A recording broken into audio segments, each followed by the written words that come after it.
map which would be phase 2, जिसमें हम north east में काफी जगह चुनाव को कंप्लीट करते हुए, तमिलनाडु में कंप्लीट करते हुए सेकेंड फेज में राजस्थान को भी कंप्लीट करेंगे। Phase 3 would be from 12th of April and date of poll will be 7th of May.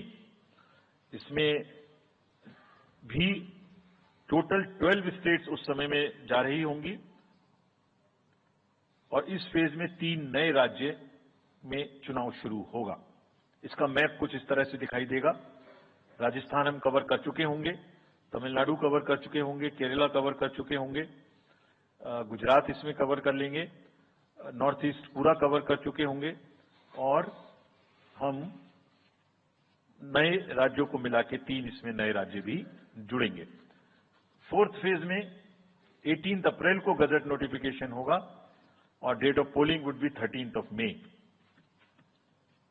Date of counting in the entire country would be 4th of June for all by-elections, for the assembly elections, for the parliamentary elections. इसका map कुछ इस तरह का दिखाई देगा। इस समय तक हम इसमें Telangana, Andhra, Orissa would start and by that time other than that entire South India would be complete, entire Western India would be complete, North East would be complete.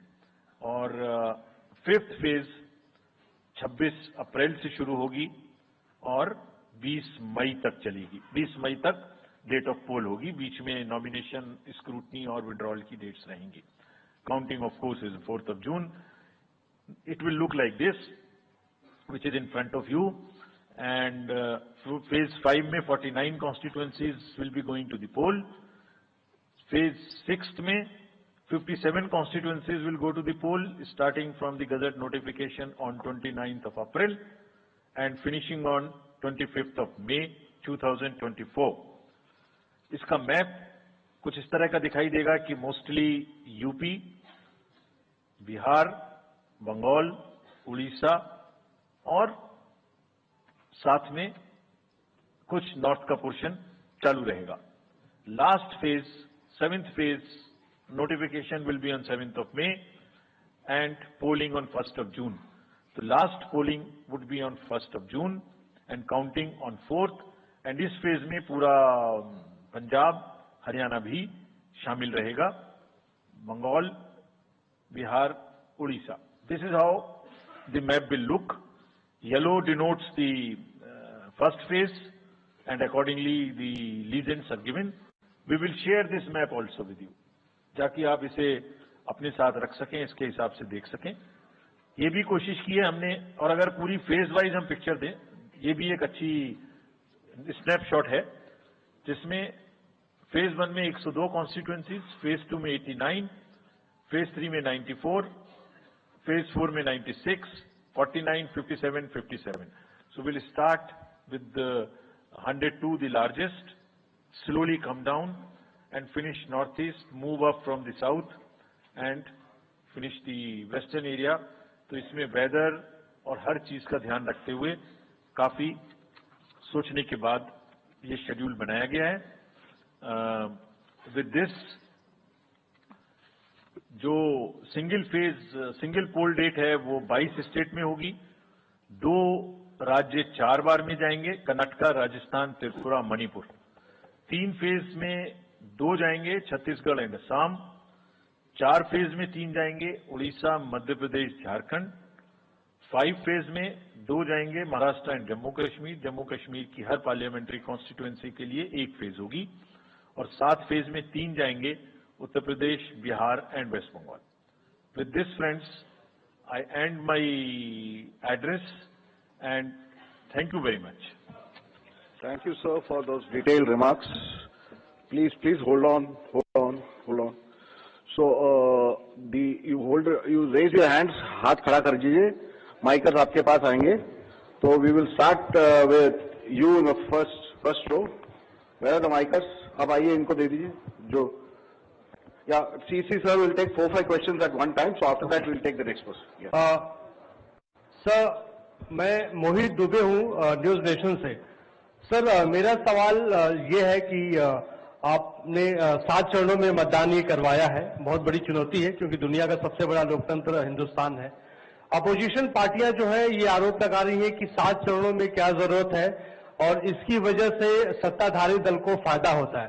और छोटा सा सवाल तक और है कि ईवीएम को लेकर लगातार अपोजिशन धरना दे रहा है, सवाल उठा रहा है। आप हमेशा ये कहते रहे कि निष्पक्षता के साथ आप मतदान करवाते रहते हैं ईवीएम के माध्यम से, तो उनके सवाल के बारे में आप क्या जवाब देंगे? आप ये जो लाइट जैकेट पहने हैं सेंटर में, इनको दे दीजिए। जो हाँ, जस्ट होल्ड ऑन। सर, मेरा नाम रविंद्र सिंह शोरान है।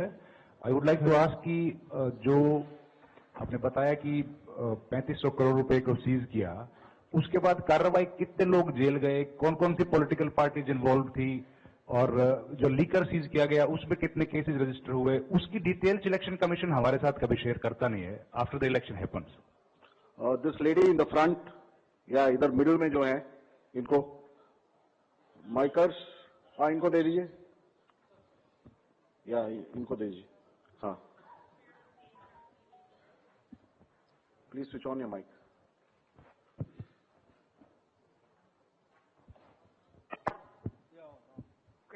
Samir Hussain from BBC News. This is an incredible feat to try and get every person who's eligible to vote.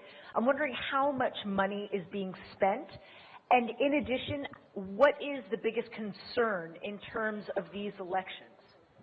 Okay, the lady in the 4th row over there with that black dress, उनको दे दीजिए माइकर्स, middle में। हाँ, उनको जो बीच में है वो lady जो है, हाँ, give it to her. Yes, switch on your mic.